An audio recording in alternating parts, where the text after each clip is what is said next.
For any of you who went through the 2008 recession, right now shouldn't feel any different. Oftentimes, as job seekers, we spend our time thinking about, how can I improve my situation? My current job sucks. My career sucks. I need to go do something else. What I'm doing does not fit me.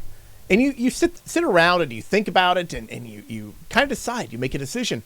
Maybe the grass is greener over there. You know, I hear about people in IT doing well, so maybe I should be in IT too. And for a lot of us, actually for the last 10 years, that's worked out okay to be that way. However, what if we're in a recession? What if not only we're in a recession, but a recession that's really large, really potentially devastating? And a lot of the industries are starting, especially IT, is transforming to something else that does not allow for people just to willy-nilly show up and join the ranks. Now, what if I were to tell you that the recession that we're in is so large, nobody's talking about it. Nobody's talking about it, which would make it a silent recession. So when did this happen and how did this happen?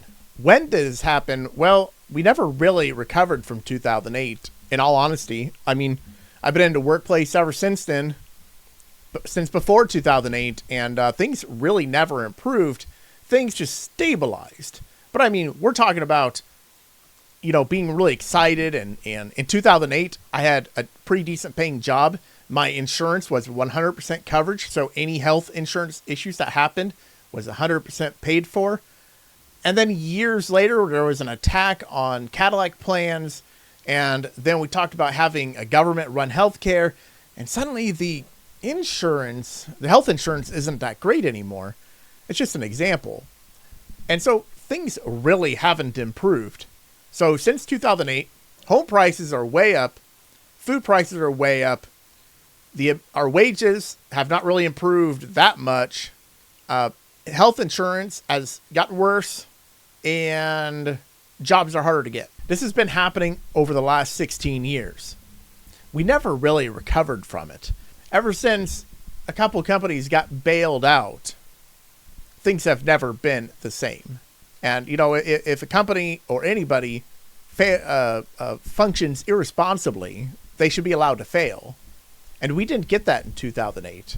And so we have been on a slow decline, an overall slow, slippery slope into the pit of doom. And so are we in a silent recession?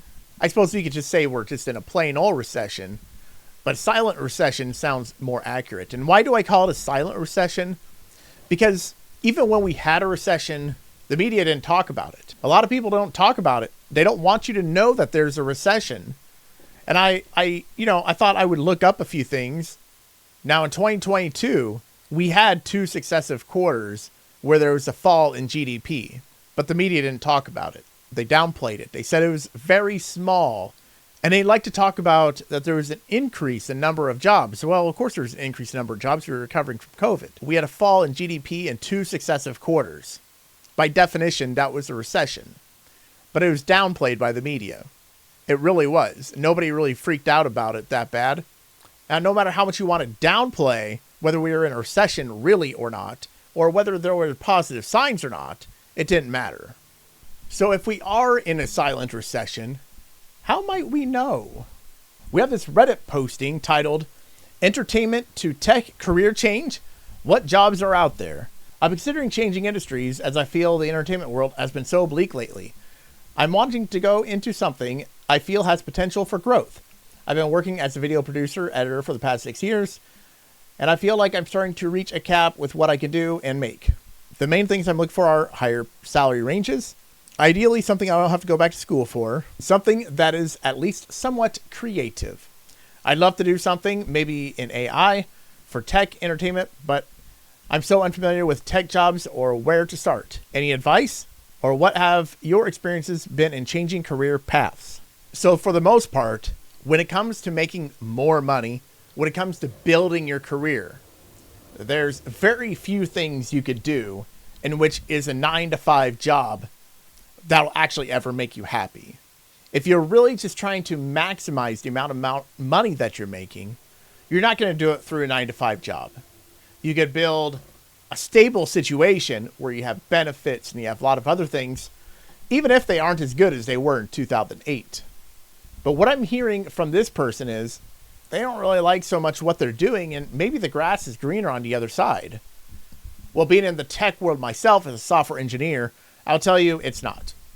It's not. It's okay. You know, it's pretty decent. Honestly, it's kind of boring, but it does pay well, and that certainly is nice. However, it's still limiting. It's not perfect, but it's not the bliss that you would hope it would be.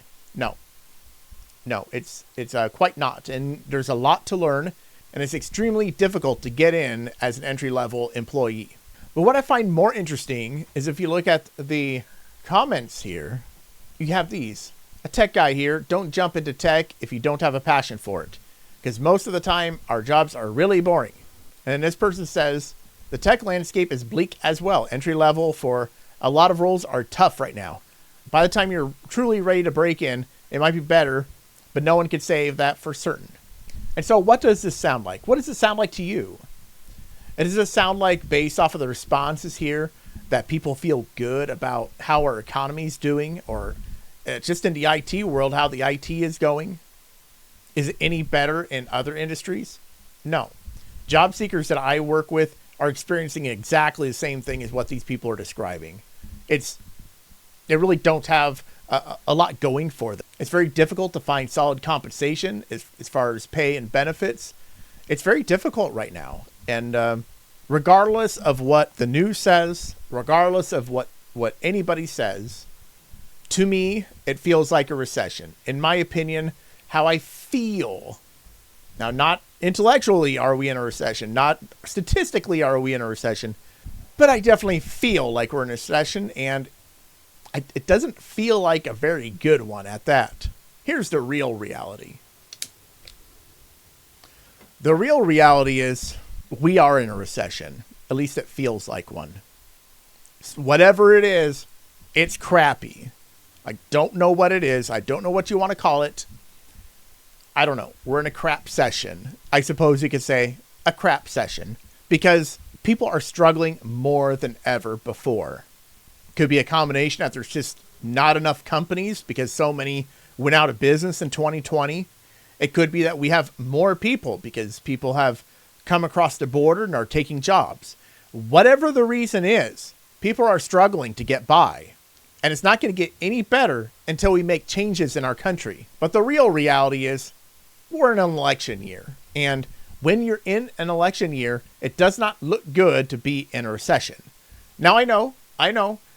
All that matters are the pieces of paper that are used to vote. It does not matter whether you have support for one group of people or another, one candidate or another. It all matters on how many pieces of paper are submitted as votes. I get it. However, right now we have a media that donates to one party, and that current party is in the White House. The media is the gatekeeper of information. They are the gatekeeper of knowledge that goes to the public. And so if the media talks about a recession, that's going to hurt their presidential candidate. So they can't talk about it. They can't. And so statistically, whether we are in a recession or not doesn't really matter to me. What matters is that things feel very brutal right now. So in my opinion, we are in a recession, and it's a silent one. That's it for today. I'm 𝗏𝐵𝐸𝐺𝐬. This is 𝗏𝗵𝗀. If you have any questions, send me an email at questions@𝗏𝗵𝗀.com. And as always, choose skills over money.